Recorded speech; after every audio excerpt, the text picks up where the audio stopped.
Hey, you guys, we're back. And last time in Numbers, the Wilderness Chronicles, Israel kept on marching, rebellions kept on failing. And now, as they near the promised land, a new enemy watches from the sidelines, shaking in his royal sandals, might I add.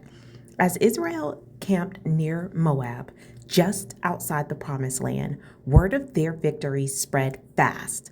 The king of Moab, King Balak, watched nervously as this massive nation settled nearby. Having seen Israel defeat other powerful nations, he knew he had a little chance in battle. So instead of preparing his army, he turned in a different direction: magic. King Balak sent messengers to a well known diviner named Balaam, offering him wealth if he would curse Israel. Would you believe that? Balaam, recognizing that Israel's strength came from their God, he refused at first. However, when Balak sent even more prestige messengers with greater rewards, Balaam sought God's answer again because he had second thoughts. Like, wait a minute, this is a lot of riches. Let's see if God has something different to say. So this time, God permitted Balaam to go, but with strict instructions. He was only allowed to speak what God commanded. So Balaam set off on his journey, but he was about to learn that obedience is more than just words.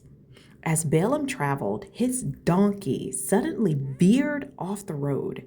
He struck his donkey, urging it forward. Further along, the donkey pressed against a wall, crushing Balaam's foot. You know that has to hurt. So again, he beats the donkey. Finally, in a narrow passage, the donkey simply sat down. I guess he was tired of getting beat. Furious, Balaam struck the animal again, and then something extraordinary happens. The donkey spoke. It asked why Balaam was treating it so harshly, pointing out that he had never behaved this way before. And before Balaam could fully grasp what was happening, his eyes were opened. He saw an angel standing in the path with a sword drawn. The angel explained that if the donkey hadn't stopped, Balaam would have been killed. Humbled, Balaam realized that his heart had been set on the reward, not on obedience. The angel reiterated that he could go, but he would only be allowed to say what God commanded. Stay tuned for part 2 so that you can see what happens when Balaam arrives to visit King Balak.